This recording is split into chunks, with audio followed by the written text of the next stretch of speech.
ngarang aina chagem thongna waina pochai khara hekjabado adu ngasi ai chagem thongbo uchara age masan gedo aina loi sem saraga sida thamme ai uchara age lomba leire hairubo tilhau manna pakhon leire nga yaiba khadigom samaroi duga mayang maton duga somdana cheng leire hawai ja ate ko leite bagi khoi akang boina hape duga hangam leire ina nga hekjabado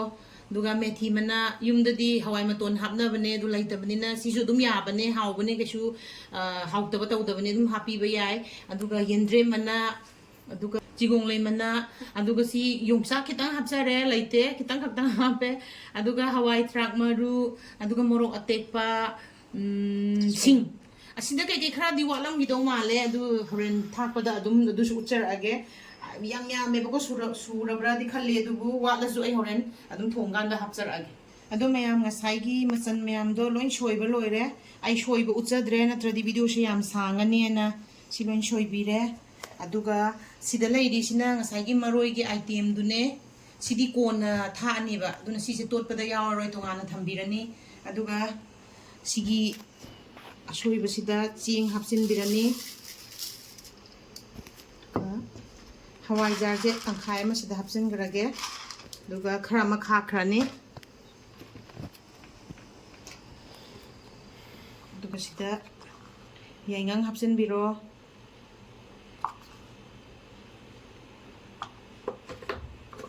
ga morok se asu ba je kitang hapsin biro machu phajana ba sana ba gi di ai u morok yawre duga morok atek pasu yawre sina machu phajana ba gi kitang duga sije to thai biro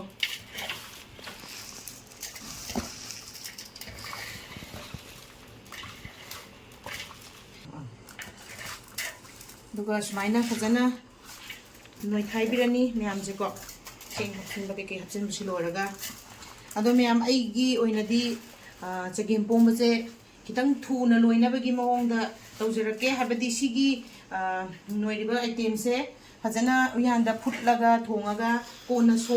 tawba dusi ai ba ko ado ai gi oina di cooker da direct thaw ngauraga thongjarage aduga kona mu kitang lauthoga maroi thaaga amuk thongba nai tawga ai di kitang ai thuna thongba pame ba ido khara adugi ai cooker do oina kamaga thongjarage cooker da sare thaw haibirani sina thaw ngongna bagi mayan tejbata leire jira leire mo atek pa am hape sing asuba tilhau mana sijina thaw yeina bagi sina ina sai tot kiba mayan do sileijare thaw sare ayo jira ga tejbata ga hana ngobirani duga maroi ke kisi mo hapin birani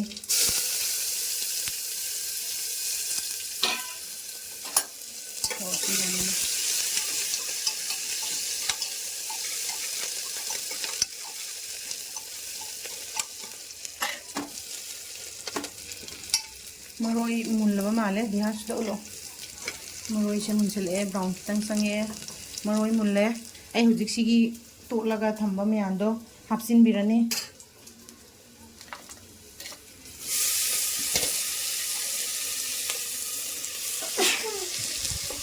sise thau hana ngaudu bida uyanda khutlaga ju dum thongne haijabado aina aigi do kitang thuna ba duga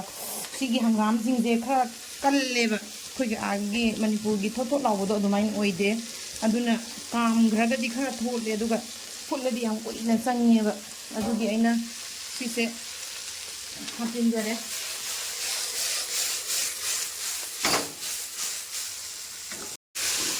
sise jana ot khai birane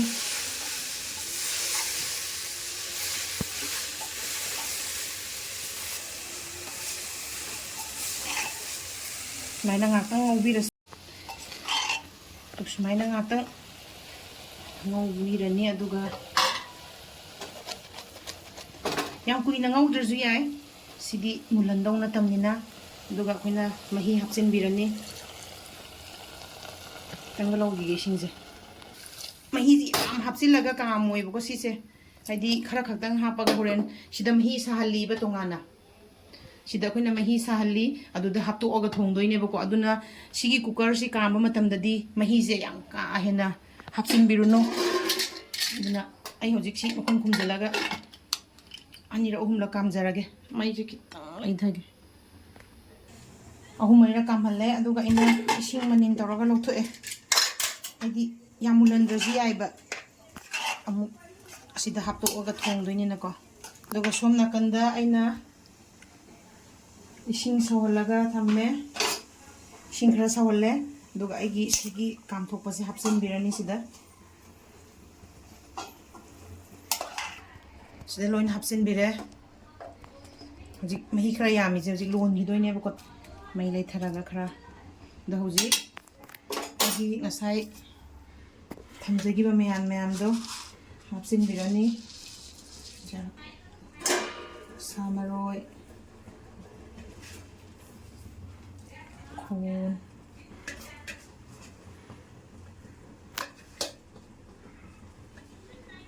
to sing khara du smaila apa shoiraga ni thakchan birani kadigom batang khaudoini ko atai di loin thakchin bigrani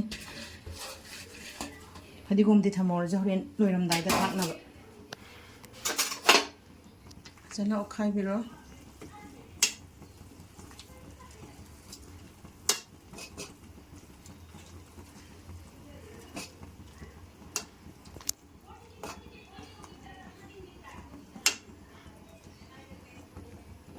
mahi kitang watau male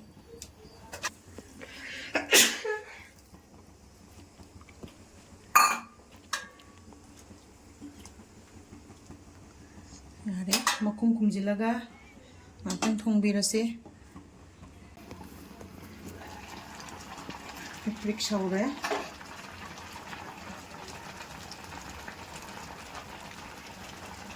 saure duga hojik thum thakchin birani thum sidi isa isana sabagi changda thakpiro aigi je khara chagem si yame thum je aina chajani bagi changda thakserani duga amuk mai kitang laitharaga amuk sawon birani chagem sidi kitang toina otpiba madim thautai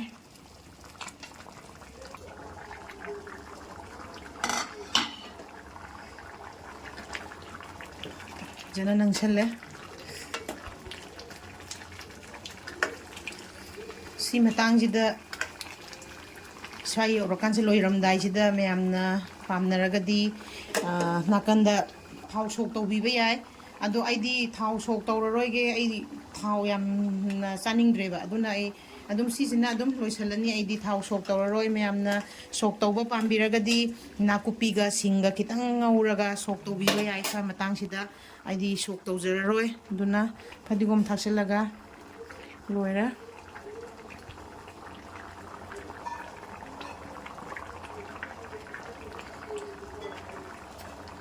loira chagem pomba